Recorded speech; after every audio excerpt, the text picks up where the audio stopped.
Welcome to the Transforming Trauma Podcast, a complex trauma podcast through the NARM Training Institute. My name is Sarah Buino, and I'm so excited to be sharing today's interview with you. Hey, Transforming Trauma listeners. Please join us starting in November for our online NARM Basics training to learn how to transform trauma. This online NARM Basics training is available for professionals working with clients or populations dealing with complex trauma. Now more than ever before, it is essential that we learn how to resolve complex trauma and support post-traumatic growth. NARM provides a relational approach to addressing the current COVID pandemic and tools to support healing in the aftermath of this collective trauma. If you're looking for more advanced training in complex trauma and are working in mental health, healthcare, education, substance abuse recovery, or allied fields, join us for this Level 1 NARM training to become a NARM-informed professional. For more information and to apply, please visit www.narmtraining.com/online-basics. Today's guest on Transforming Trauma truly needs no introduction, but I'm going to go ahead and introduce him to you anyway. Richard, or Dick Schwartz, began his career as a family therapist and an academic at the University of Illinois at Chicago. There, he discovered that family therapy alone did not achieve full symptom relief, and in asking patients why, he learned that they were plagued by what they called parts. These patients became his teachers, as they described how their parts formed networks of interrelationship that resembled the families he had been working with. He also found that as they focused on and thereby separated from their parts, they would shift into a state characterized by qualities like curiosity, calm, confidence, and compassion. He called that inner essence the self, and was amazed to find it even in severely diagnosed and traumatized patients. From these explorations of the internal family systems, or IFS model, was born in the early 1980s. IFS is now evidence-based and has become widely used in psychotherapy, particularly with trauma. It provides a non-pathologizing, optimistic, and empowering perspective, and a practical and effective set of techniques for working with individuals, couples, families, and more recently, corporations and classrooms. In 2013, Schwartz left Chicago and now lives in Brookline, Massachusetts, where he is on the faculty of the Department of Psychiatry at Harvard Medical School. So I think you're really going to enjoy hearing Larry and Dick talk about their experiences and the way that they use these different models to help people transform trauma. So please enjoy this conversation between myself, Dick Schwartz, and Larry Heller. Hello, we have Dick Schwartz and Larry Heller with us on Transforming Trauma today, and I'm just so excited to witness the conversation between the two of you and to get to be a part of it. Welcome. Thank you, Sarah. It's nice to be here. Thank you, Sarah. Yeah. So normally we start the podcast by asking what the interviewee would like listeners to get out of the podcast, but I want to do this one just a little bit differently today because we found that NARM and IFS get compared a lot. And so essentially what we really want to know is we want to hear more about the model from you directly and have you and Larry talk about the similarities and differences. So that is our podcast hope for the listeners today. Okay, sounds good. That sounds good. Yeah. So I wanted to start off more about essentially being very timely in what's going on in the world right now. And we are obviously, we've said unprecedented enough, I think, but we are at just a really interesting time in history. And I'm curious, Dick, I'll start with you from an IFS perspective. Is there anything that you really want to share with listeners as it relates to the pandemic, systemic racism, and collective trauma that we're all in the midst of right now? I guess what I'd say is, for me, this is a kind of global wake-up call, both in terms of environmental stuff. You know, it's sort of like the planet is finally saying enough and forcing us to slow down and really look at what we're doing to it. And then the Trump administration pulled back the curtain a lot on how much racism there is in the US in a way that nice liberals like me could deny before. Mm-hmm. And then the murders on TV really ripped the curtain back. So it's in everybody's face. And for me, it's a good thing because it exposes what we call this cultural legacy burden of racism that permeates and that enters people. And most everybody in this country has some, as much as we want to pretend we don't. So that's what I'd say about it. Yeah. Thank you so much. Larry, I know that you and Brad had done a webinar, but this will be the first time the podcast listeners get to hear your thoughts on these topics. Well, I certainly find myself agreeing with Dick in terms of the overall dynamic. And the other piece that, that I did talk about when I was with Brad is it's also an opportunity for us to look at ourselves, not just the institutionalized and systemic kinds of issues which are, of course, extremely important, but also in terms of our own reactions to the very real threat that both racism and COVID present, and then what that touches in us, and also a time for our own personal work to look at those dynamics internally. So that's, in short, kind of the opportunity that I see here. Yeah. Thank you for both of you for addressing that. So to dig into really IFS. So for folks who might not know what that is, IFS is internal family systems, and Dick Schwartz here is the father of that, so to speak. And it's a complex model, so I'm sure there's not really just a sound bite, but if you could just describe it a little bit for listeners. Okay, I'll do my best to keep it short. So the basic idea is that everybody is a multiple personality in the sense that we all have what I call parts of us that other systems call other things. And the natural state of the mind is to have these parts. So we're born multiple, and that's a good thing because each of them has qualities and resources to help us in our life. And so there aren't any bad ones. I'm sort of the Will Rogers of the phenomena. I've never met a part that ultimately I didn't like. And I've worked with parts that have done heinous things. But as you get to know them, you learn that they aren't what they seem at all. And that, in fact, it's the nature of the mind. We're born this way. And then as these very valuable parts encounter trauma in our lives or attachment injury, they're forced out of their naturally valuable states into roles that can be damaging, that often were necessary to save us younger times when we were experiencing the trauma, but are anachronistic when we're adults, and still these parts feel like they have to keep doing it. So between traumas and attachment injuries, these parts also take in what we're going to call burdens, which are extreme beliefs and emotions that come into us during those experiences and attach to these parts, almost like a virus, which is a popular word these days, almost like the coronavirus, then drive the way the part operates thereafter. And so one of my big crusades is to help psychotherapy and the culture realize that parts are not the burdens they carry, because often they're mixed up that way. And so we go to war against the burden, not knowing we're actually fighting against the part that's stuck with the burden and can unburden. And when it unburdens, it'll transform into its naturally valuable state. So that's parts. And then as I was experimenting with all that almost 40 years ago, and coming from a family therapy background, I was spending a lot of time getting one part to separate while two others were talking. And as I got parts to open space inside, it was like this other person popped out who knew how to relate to these parts in a healing way.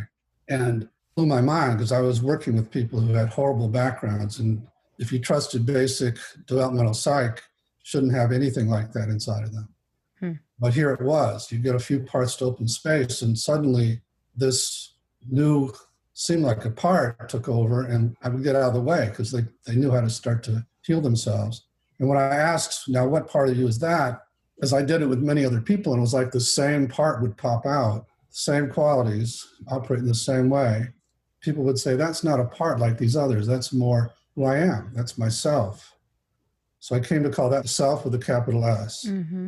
And now, almost 40 years later, thousands of clients later, we can safely say that that's self in its undamaged state is in everybody, just covered over by these parts and their burdens, such that when space is opened, it pops out and takes the lead.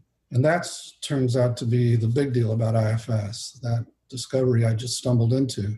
And then the last piece is, again, as a family therapist, I became very interested in this as a system and how these parts operated as in relationship to each other, and developed a map to the territory that is quite simple, but has held up really well over all this time. And that is that we all carry parts that other systems would call inner children, who are young and vulnerable and sensitive. And when they're not hurt, they're also the parts that we love the most because they're playful and they're creative and joyful, and they give us all these wonderful qualities. But once they get hurt, once they're burdened, they're the parts that get hurt the most. And they feel the emotional pain, or they feel the shame or terror the most. And after that, we don't want anything to do with them because they can take over and make us feel all that. And so not even knowing that we're locking away some of our most precious qualities, we think we're just moving away from memories, sensations, emotions, and beliefs that we don't want to be around. We turn them into inner exiles. And once you get a lot of exiles, the world becomes more dangerous, you become more delicate. So there's all these other parts have to jump into roles they're not designed for to protect the exiles and to keep them contained. And so some of them try to manage our lives so that the exiles never get triggered. So they're trying to control how close we get to people, control our appearance, control our performance, all in the effort to preempt anything that might trigger our exiles. Because when the exiles get triggered, it's like this explosion of emotion, flames of emotion that threaten to burn you alive. Mm-hmm. Now, the world still has a way of breaking through those defenses and triggering the exiles. So there's another set of parts that are forced into these roles of when that happens, after an exile gets triggered, getting you higher than the flames or distracting you till they burn themselves out, or somehow impulsively getting you away from the sensations. So we call them firefighters because they're trying to fight the fire of the exile's pain. And they do it in contrast to the managers I talked about earlier. They take you out of control. They're very impulsive, and they don't care about the collateral damage that you do to your body or to your relationships. They just know they've got to get you out somehow. So most symptom patterns in the DSM, I could give you this alternative explanation for in terms of which protectors are clustered to create that symptom. As you were talking, I heard so many things that are very aligned with NARM. So I imagine Larry may have some things to share in response to how we view some of these pieces in NARM. Great, love to hear it. Yeah, well, and as I was listening to Dick, I was trying to see what the common ground is.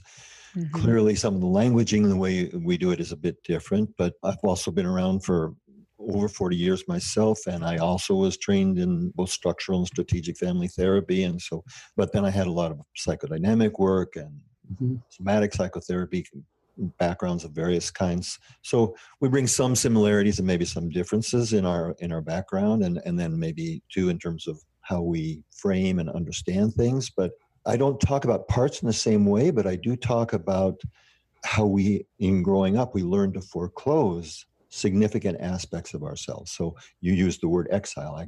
Wouldn't be my word, but that's basically what I'm saying is that we disconnect certain important elements of who we are from our consciousness. And generally then later, those parts, those foreclosed aspects of ourselves return in the form of various kinds of symptoms. So again, it seems similar in that sense. I also read a few things that either you wrote or some of your teachers or other people wrote, and you say something that I strongly resonated with, and I wanted to start with that, which is that I don't remember now where I read this, but you wrote something about there's a part of us that always remains undamaged. And that's a very non-Western orientation, and it's exactly my own as well. And I say that in a slightly different way. Yeah, I talk about the spontaneous movement, and all of us is towards healing, connection, and so on. And then the NARM work is exploring what gets in the way of that kind of integration. And it's part of setting up a clinical dynamic in NARM where we're not efforting so much, that we're more working with a certain kind of an awareness. And when we try and fix and when we try and move things around from a NARM perspective, we often are interrupting the process. So there's a very strong orientation in NARM towards a kind of our role as therapists is to support an organic kind of coming back to the source, coming back to deeper connection. The original title of my most recent book was Connection, Our Deepest Desire and Greatest Fear. And dealing with what I call in NARM the core conflict. And in the NARM work, we work a lot. It depends on what level we're working at any given time, but ultimately it's going back to this core conflict between what is most authentic and alive in us and the various kinds of learned dynamics that we have taken on that then get in the way. Now, I think similar to you, and I'll share this with you, you can see if you relate to it or not, but one of the things that I talk about, for example, is the so-called traditional defense mechanisms that we have used in psychotherapy. And even not sometimes we don't even talk about them as defense mechanisms, but as pathologies. So for example, I talk about dissociation, not as a pathology, at least initially. And I talk about it, and dissociation is that capacity which helps human beings bear the unbearable.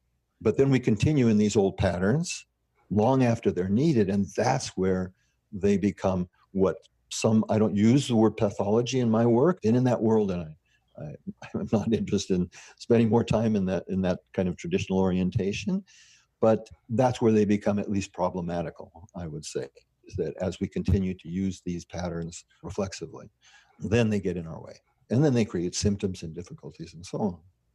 Yeah, I mean, that's pretty similar, like you said, in a different language. So that is the way I see most every pathological symptom is some kind of often protective part of us that's, again, frozen in time, back during a time when it was really needed to do that job.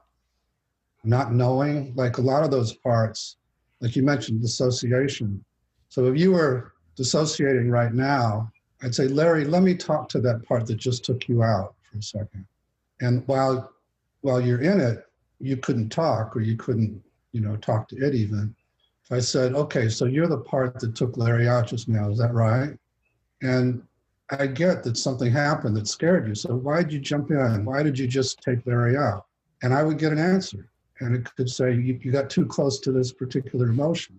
And I'd say, oh, I'm sorry, we went too fast. So we're going to slow it down, and we'll touch base with you as we go. But would you mind now just stepping back so I can keep doing the work, and we'll make sure that we don't go too fast. And boom, the guy's not dissociated anymore. So if I were to ask that part how old it thinks you are, Larry, often you get a single digit. It thinks you're the age, it jumped into this role when you were. So it might think you're 6 years old still. And it's shocked to learn that, I don't know how old you are, but that you're not 6 years old anymore. And relieved to learn that a lot of the time. So all that sounds quite similar. Yeah, it does. I do this dynamic like around things that trigger us, for example, to what I call a deconstruction of experience. I work very much in the here and now, even though I'm psychodynamically informed and I work with personal history, of course. So for example, if somebody gets triggered and starts to go away, I'll back up the process and I'll begin to look at and slow the process down so that the individual can, from a different vantage point, again, outside of being triggered, be able to reflect on what was going on previous to that moment where they went away. And then as we're able to deconstruct that piece, we see all the various kinds of emotional elements and the different identifications that surface. As that happens, there's a different dynamic that starts to happen, and people don't have the need to dissociate any longer. So, yeah, I mean, again, that's quite similar, only I would do it directly by talking to the part. Ask what happened just preceding it taking over. Yeah. And usually they'll be very clear about what happened. Yeah, I find that too. When you're able to slow it down enough and then invite a different aspect of them to reflect on that, they're able to usually see pretty clearly what was going on. Yeah. The two parts I talk about a child consciousness and I talk about the embodied adult consciousness. And so much of where we are stuck, obviously, and the various kinds of survival mechanisms that we all use are artifacts of the child consciousness. And in various ways, I teach people how to support the development of the embodied adult consciousness. And the embodied piece for me is really important because there is a strong somatic element to NARM that I include in the work. And so that we all have had the experience of knowing something with our head, but not really knowing it like in ourselves and in our bones. And so that embodied piece is also a very important element of the NARM work. Yeah, it is for us too. It wasn't initially. And then early on, I connected with a guy named Ron Kurtz, who developed Hakomi, and spent a lot of time teaching with him. And from that, they're very somatic based. And so I got much more interested in that side of it. And so what I was calling self, which maybe what you called embodied adult, might be the same, I'm not sure. What we find is that one of the impacts of trauma is that it organizes these parts to push self out of the body a lot of the time. Like I played college football at my size. You can't tell right now, but I'm quite small. So I ran into people full speed who were almost twice my size and as fast as me. So I came out of those experiences out of my body a lot of my life. And there were parts that in the face of anything would push me out, what I'm calling myself. And it took a lot of work to convince them it was safe to let me stay in my body. And when I'm in my body now, I can really tell the difference. And what I'm calling self is in the body. It has a lot more traction in terms of being able to comfort the parts, and they respect the leadership of the self a lot more. And a lot of the goal of IFS is what we call self-leadership, so that this essence of self is respected by the parts as a good internal and external leader. But you can't really do that unless you're in your body. Yeah, I would agree with that. Yeah. I talk about the organizing self as well. So again, the kind of similarities here. I'm starting, as I looked over some of your work, I've had a number of students compare the two systems. So I was curious, and so I did some reading to kind of get a sense of who you are and what your work is like.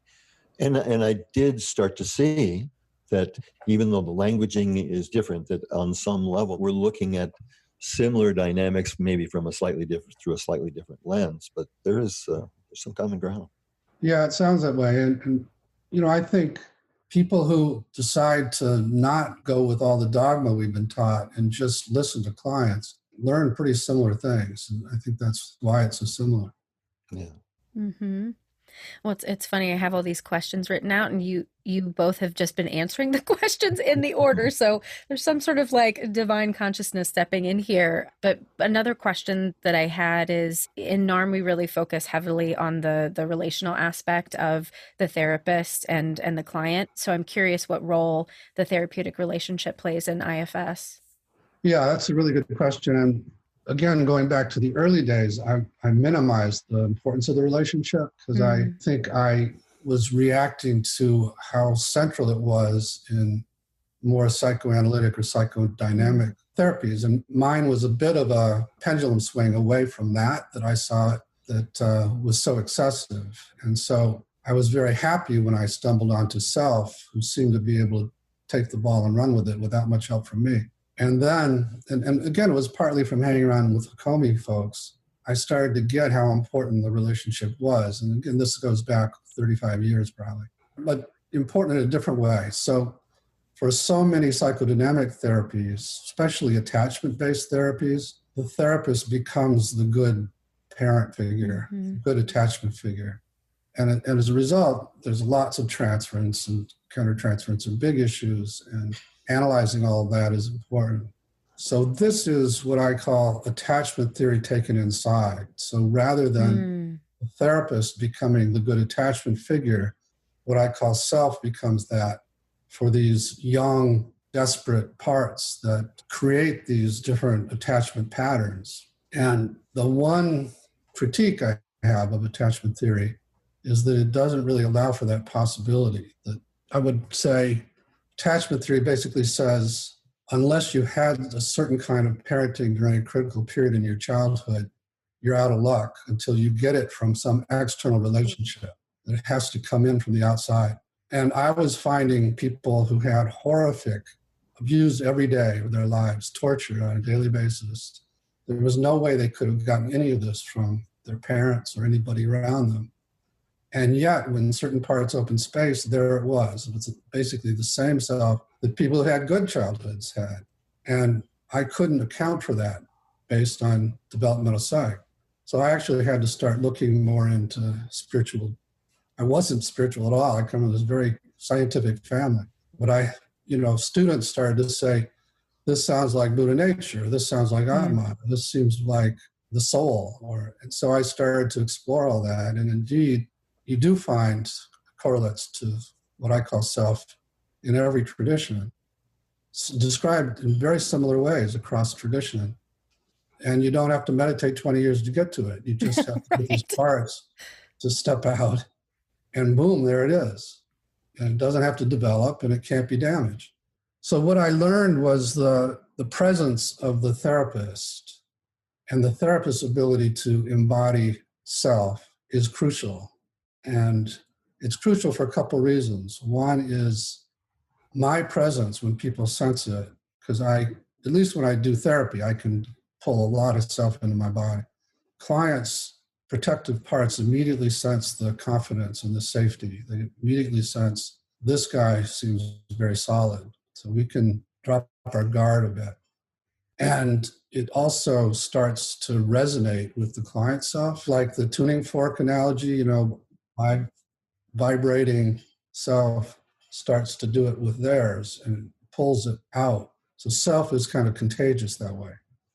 So the ability of the therapist to stay in that place and to notice your own parts as they get triggered and interfere and get them to step back in the moment so that you can stay steady that whole time is really crucial, especially as you're working with these highly, highly delicate traumatized systems that we do work with. Larry? Well, again, there's some common ground, even though maybe a little more psychodynamic and psychoanalytic, and certainly, I can't say I've really been influenced by attachment theory, but it grounded some of the things that I already implicitly understood and made some things a little bit more clear for me. I would also agree with you that to foster a transference relationship, as some psychodynamic therapists do, and then analyzing the transferences as it was understood, at least at some point, and I think is still by some practitioners, is not something that I would do in NARM. And I also resonate with what you said, that it's who the therapist is. It's the very, that kind of the level of integration that they've experienced has so much impact on the relationship. So it's in the field, the emotional and energetic field that we're in terms of the impact. But when, of course, transference is, from my perspective anyway, a universal theme. When it comes up, we work with it, but it's just another projection that I don't want to minimize it, because of course it can be a very powerful process, but I don't want to foster it either. So that in NARM, when it comes up, we look at it and we bring in maybe in your language, the parts that have, let's say, a more here and now, more integrated perspective on it. Yeah, you're right. It does come up. And so a client suddenly sees me either as this monster or as this savior. And for me, it's just a part. So I would say, okay, let's find the part that sees me this way. And let's see what that's about. And let's see where it's stuck in the past and so on. So.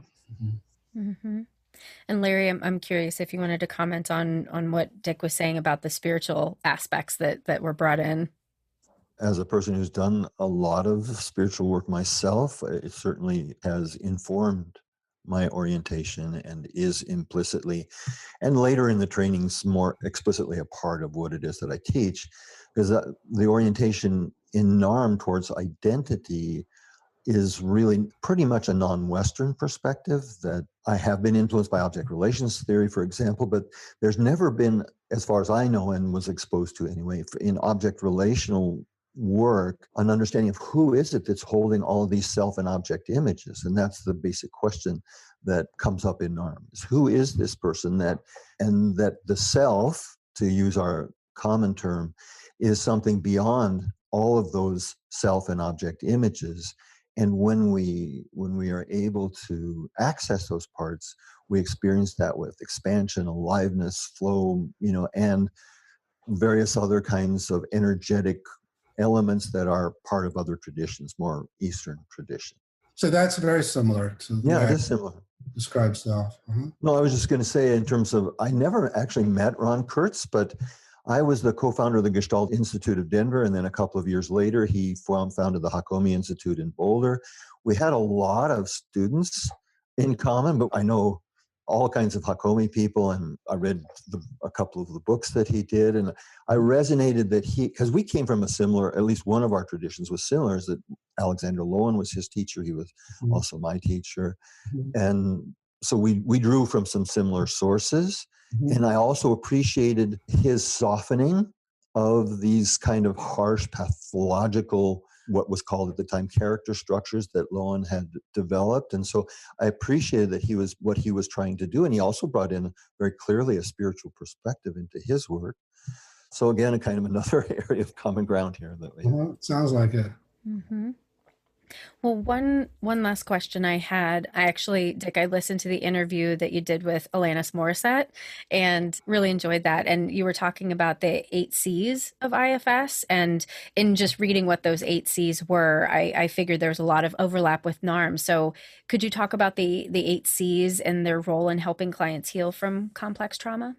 Yeah. So in the early days, as I was seeing this same self pop out in all these different clients, at some point, I started to catalog the qualities that would emerge spontaneously. And oddly enough, they all began with the letter C. So when I would have a client focus on a particular part and ask how they felt toward it, which is the way we start to access self, they would say they hated it. And I would ask them to get the one who hates it to step back. And then they're afraid of it, and get the one who fears it to step back. And then I would ask, now, how do you feel toward it? Clients would say some version, I'm just kind of curious about it. I just want to get to know it. I feel open to it. And so curiosity was obvious, and it's usually the foundational first one that comes up. And then in some cases, suddenly they would, even before curiosity, say, I feel sorry for it. I'm sorry this critic has to call me names all day. That can't be fun. So they would suddenly have compassion for it. And they would also be calm relative to how they felt seconds earlier. And they would have confidence relative to it. They weren't intimidated anymore. And they would also have the courage, not only to get to know this part, but to go to places in the inner world that they had been terrified of before. And they also had clarity. So the part initially looked like a monster. And then as all these other parts stepped back, it looked like a teenage kid.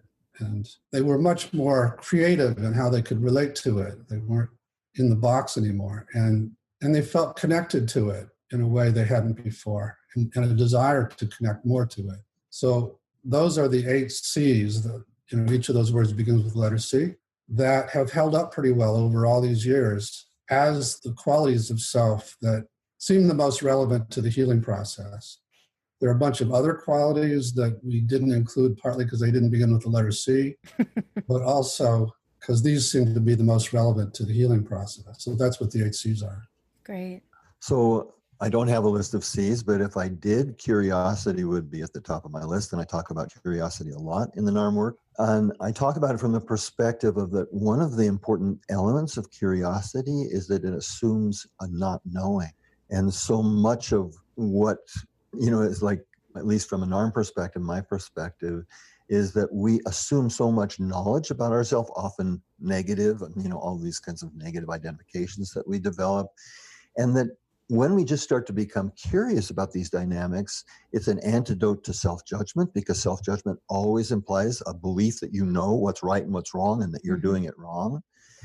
And it activates different aspects of the nervous system, curiosity, as opposed to being angry or judgmental towards the self. It's a very different dynamic. When you're in this curious place, which I see as really a very powerful thing, instead of moving away from the world and away from yourself, you're moving towards the world and towards the inner world and the external world.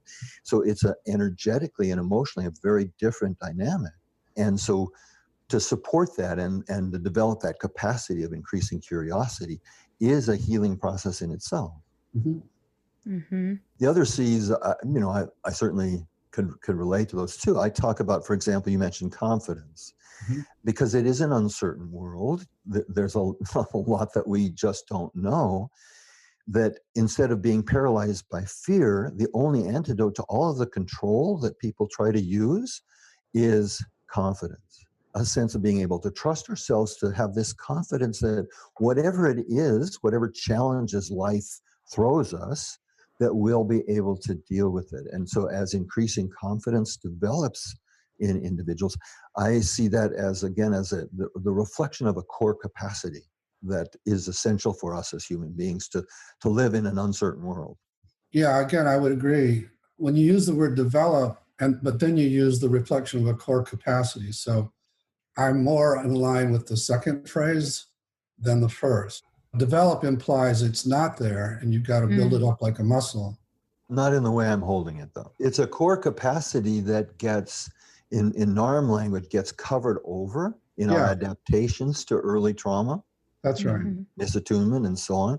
And so in NARM, it's always an uncovering process because just like I say, it is a core capacity, but it gets clouded. It's like the murky water, so that we're not in touch with it anymore. We get afraid and we're stuck in a fear response with it, which is a withdrawal response. And as we start to get in touch with this core capacity, develop is not exactly the word, but more uncover. Yeah, that's all exactly the same. So I guess our students were right. Right. They have been seeing similarities. Yeah, because so many other both spiritual and psychological programs do see it as something you've got to build up, that it isn't inherent, and you have to do all these practices to get it.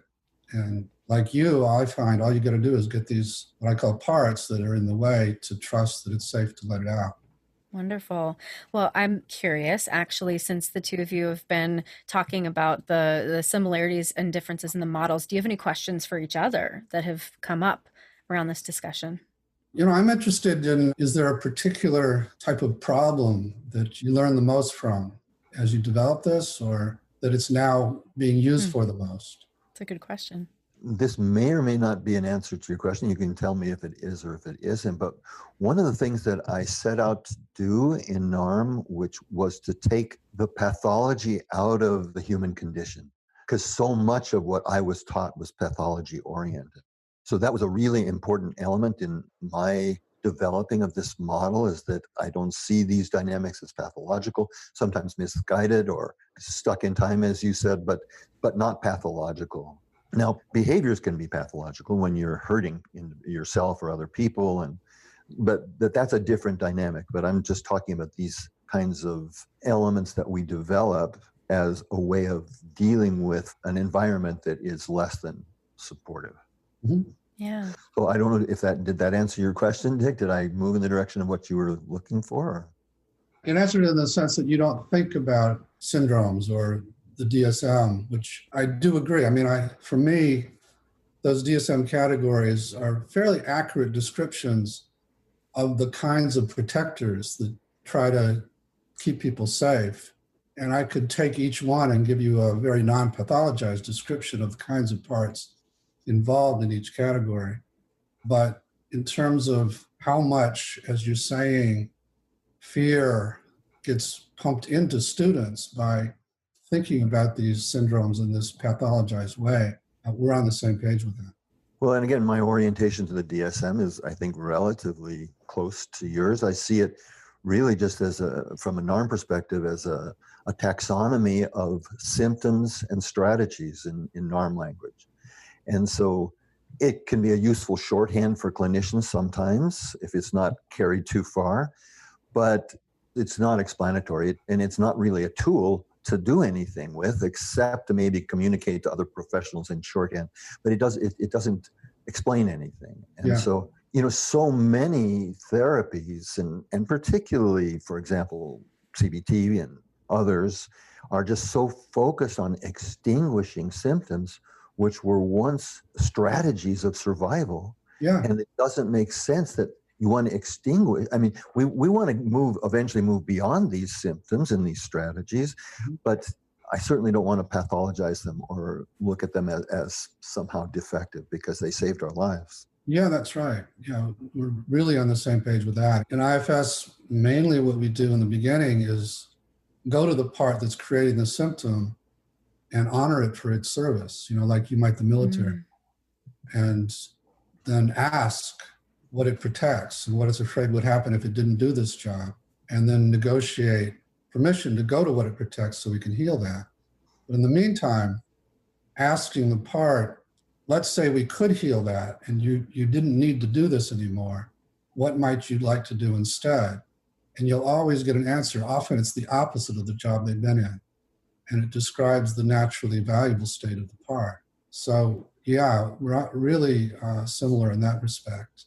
Yeah. That if you go to these things with first openness, curiosity, but then ultimately as they tell you their secret history of how they got forced into these roles, they were heroes, and you just honor them. And then you learn about what they protect and heal that, and then they can shift. My orientation too is to, it's not the word that I generally use, but I'm happy with the word honoring these kinds of strategies.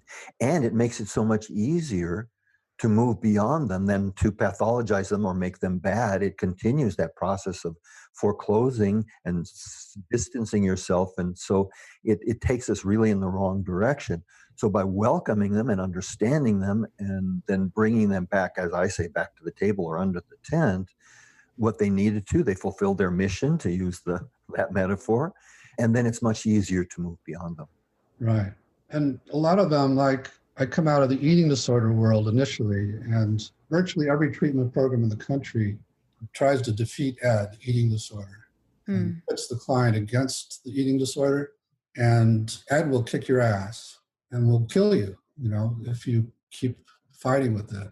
So what you find is that if you go to the anorexic part and just listen, it makes sense that it's fighting for its ability to, it thinks, save your life, because the next part on that hierarchy of what I call firefighters is suicide. And it knows if it didn't do this, then you would kill yourself. And so it's got to fight off all the therapists that are trying to get it to stop, because it knows you'll die if you don't, if it doesn't. So, it's really closely aligned. I'll mention like OCD, for example, where the exposure therapy is kind of like the go-to treatment, which from my perspective is the opposite direction of what we're, because there again, it's trying to extinguish these symptoms that are saving our lives, have saved our lives, without really understanding what it is that's driving that dynamic. And that's what I say to my students over and over again, is that we want to understand what's driving any particular kind of behavior or reaction, and not just get rid of it, because one, it doesn't work, and two, it's not very kind.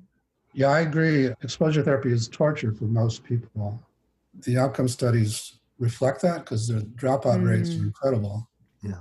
And, in terms of that map I gave you earlier, one of the most important aspects of it is we've learned the hard way to go to these very vulnerable exiles only with permission of the protectors. So things like exposure therapy, and sometimes EMDR and some other systems, have the ability to bypass the protectors, bring forth the exiles that these protectors have been trying to contain for 30 years. And then there's this big backlash. The protectors attack the client, and the therapist thinks, oh, this person was sicker than I thought, and bring in all the medication and the hospitalizations, when if they were just more ecologically sensitive and asked for permission to go to these exiles, and went through all the fears the protectors have of going there, and addressed those fears, and then got permission, then you don't have any of the backlash. So I agree with you both about CBT, which is, it keeps you in your head more, and also about the processes that can bypass and get you to these very limbic places, but without permission. Yeah, I agree. And even the name of the therapy, it's cognitive and it's behavioral, and it bypasses the emotional and the, not every CBT therapist does that, of course, but that seems to be part of this manualized process that it has become. That I read a quote that he's uncomfortable with the direction that CBT is taking, because he was once an analyst himself. And so, but yeah, again, it sounds like we're in agreement. But I do have a question for you. Yeah. One of the things that I think NARM is really useful for is working with the earliest kinds of traumas before there's much of a psychology. So with prenatal, intergenerational trauma, very early attachment loss, and other kinds of profound difficulties that people can experience. My experience and the feedback that I've gotten from so many people is how powerful it is to be able to address these earliest kinds of trauma before there were words, before there were images, And I'm just curious how you might address that in IFS. Yeah, so a lot of times as we focus on what we call a trailhead. So a trailhead could be some thought or emotion that the client's interested in or is in their way. As we focus on that and we just stay with it, have the client stay with it, it'll take them to pre-verbal places. So we just have them stay with that, usually an exile, a part that they locked up somehow. And I used to think with those parts, we couldn't get any memory because, psychology says memory doesn't start until age 2. But it's amazing a lot of the time. I've had it where people would see aspects of their birth process that they didn't know about, and then they went and checked with their parents and was corroborated. Wow. But yeah, a lot of the work, get to a part and you get to a place where you want to heal it, we do what we call witnessing. So I would have you, Larry, ask this part to show you where it's stuck in the past, what happened to make it feel so bad. And suddenly you might see yourself as a 1-year-old, something like that. And you might not get the images, but amazingly, sometimes you do. But you would feel the sensations, and your body might move in ways that are telling the story, or that allowing the part to feel like now you finally get what happened to me. And once a part feels witnessed, that's a big part of the healing. And then I would say to you, Larry, I'd like you to go into that scene and be with that little boy, that little infant, in the way he needed somebody at the time. And you would say, okay, I'm there with him. And what does he need you to do with him or for him back there before we take him out to a nice, comfortable place? So this is what we call the retrieval, part of the healing process. And then you would take him out to a good place. He would start to feel comfortable and safe, at which point this little infant would be willing to give up the burdens, the emotions and beliefs it got back there. There's a process, a little ritualized process for getting it out of your system, at which point he would feel great. He would feel like a little happy 1-year-old. And then we'd bring in all the protectors to see that they don't have to protect him anymore and they can take on new roles too. So I'm just giving you the process in a little nutshell. Mm-hmm. Yeah. Mm-hmm. To answer your question, yeah, we do work with pre-verbal parts, and that's the way we do it. Okay. Well, I'm just so very appreciative. I feel like I've learned so much just by sitting with the both of you, and I always appreciate being with and learning from the masters. And it's great for me to find kindred spirits, and there aren't that many of us that think this way. I agree, Dick. It is nice that from slightly different angles, I think we are looking at a lot of similar dynamics. Great. Wonderful. Thank you so much, both of you, for being here. Yeah, thanks, Sarah. Thank you for that. You did a good job. Thanks so much for joining us for today's episode. If you want to learn more, you can check out the show notes or visit us at www.narmtraining.com/transformingtrauma. Please join us for our online NARM training in learning how to transform trauma. This online NARM basics training is available for professionals working with clients or populations dealing with complex trauma. Join us for this level 1 NARM training to become a NARM-informed professional. For more information and to apply, please visit at www.narmtraining.com/online-basics. Thanks to Andrea Klunder and the Creative Imposter Studios for producing and editing, to Tori Essex for our album art, and to Brad Kammer for the creation of this podcast. We really look forward to building community and connection with you and changing the world by transforming trauma.